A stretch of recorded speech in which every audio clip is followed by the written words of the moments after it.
इस सीरीज में हम एमटीएस के प्रीवियस ईयर प्रश्नों को कवर कर रहे हैं। तो आज का वीडियो में हमारा पहला प्रश्न है, निम्नलिखित में से कौन सा नवीन दृष्टिकोण और कार्यों के साथ आधुनिक नृत्य की अवधारणा को भारत में लाने वाले पहले व्यक्ति थे। तो नृत्य की अवधारणा को भारत में लाने वाले पहले व्यक्ति थे उदय शंकर। कालूचरण महापात्र का संबंध उड़ीसी नृत्य से है।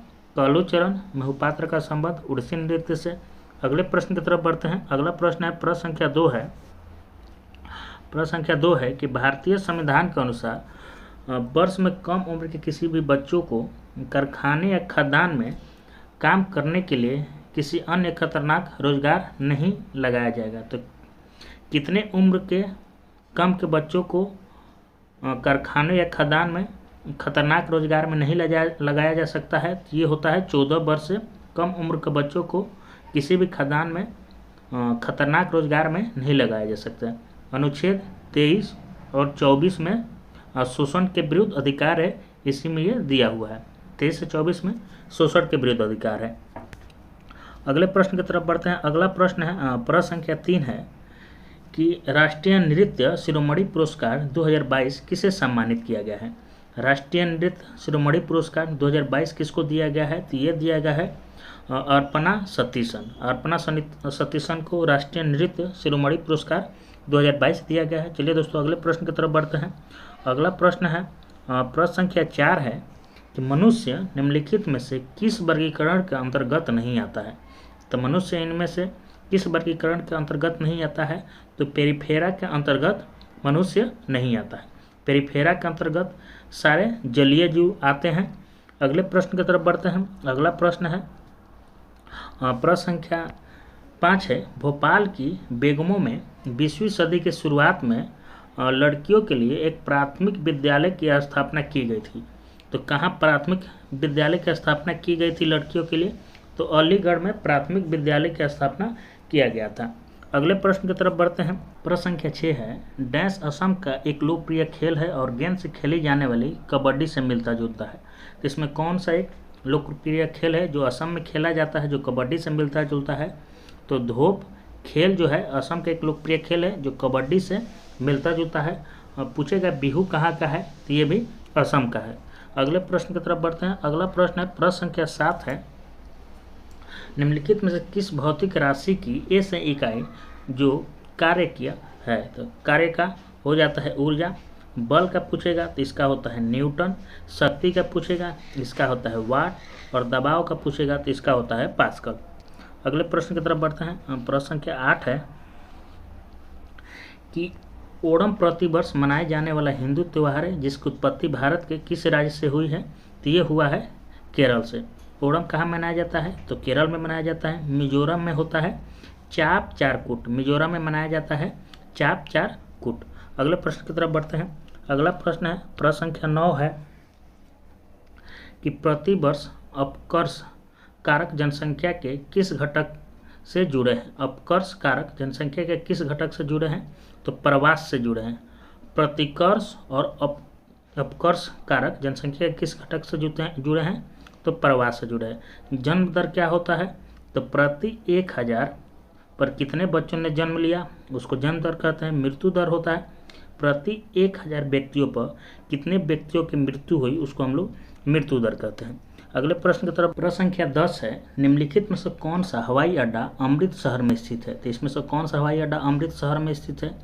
तो श्री गुरु रामदास जी अंतर्राष्ट्रीय हवाई अड्डा अमृतसर में है। आगे है कि बाबा साहेब अम्बेडकर अंतर्राष्ट्रीय हवाई अड्डा कहाँ है? तो ये नागपुर महाराष्ट्र में है। इंदिरा गांधी कहाँ है? तो ये दिल्ली में है। और तिरुवनंतपुरम पूछेगा अंतर्राष्ट्रीय हवाई अड्डा कहाँ है? तो ये केरल में है। हम अगले प्रश्न की तरफ बढ़ते हैं। अगला प्रश्न है, प्रश्न संख्या 11 है, किस योद्धा ने 322 ईस्वी में पूर्व में कौटिल्य की सहायता से अंतिम नंद शासक जिसका नाम था घनानंद को पराजित किया था? तो चंद्रगुप्त मौर्य के द्वारा पराजित किया गया था। अशोक मौर्य वंश से संबंधित है। अकबर मुगल शासक थे। और काला अशोक जो थे, काला अशोक संबंधित है शिशुनाग वंश से। काला अशोक संबंधित है शिशुनाग वंश से। अगले प्रश्न की तरफ बढ़ते हैं। अगला प्रश्न है, प्रश्न संख्या 12 देखते हैं शहरी क्षेत्रों में इनमें से प्रायः किस प्रकार की बेरोजगारी पाई जाती है? तो शहरी क्षेत्रों में कौन सी बेरोजगारी पाई जाती है? तो शिक्षित बेरोजगारी शहरी क्षेत्रों में पाई जाती है। मौसमी बेरोजगारी कृषि के क्षेत्र में पाई जाती है। अगले प्रश्न की तरफ बढ़ते हैं। अगला प्रश्न है प्रश्न संख्या 13 है कि निम्नलिखित में से किस भारतीय गायक या गायिका को 2001 में भारत रत्न से प्राप्त हुआ था? 2001 में किसको भारत रत्न प्राप्त हुआ था?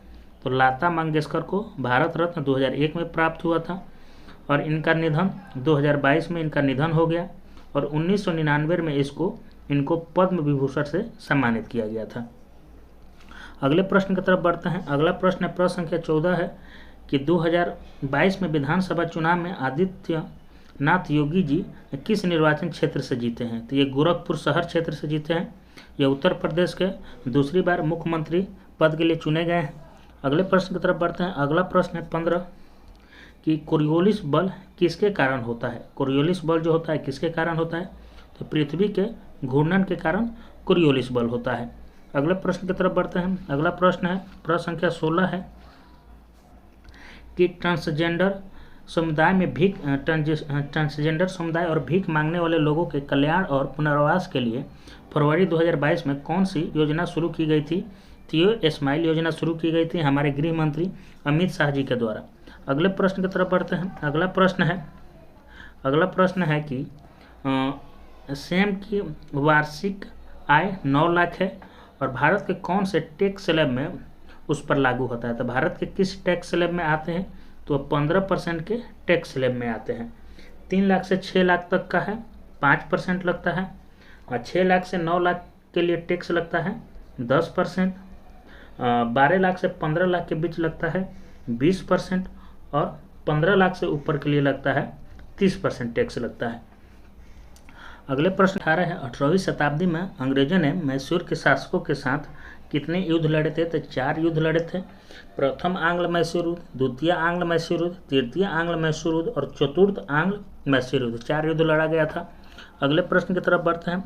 अगला प्रश्न है कि प्राकृतिक स्रोत अम्ल का निम्नलिखित में से कौन सा युग्म सही सुमेलित नहीं है? तो इसमें से कौन सा सही सुमेलित नहीं है?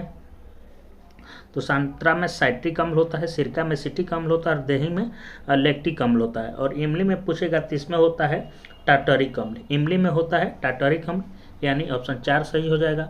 अगले प्रश्न की तरफ बढ़ते हैं।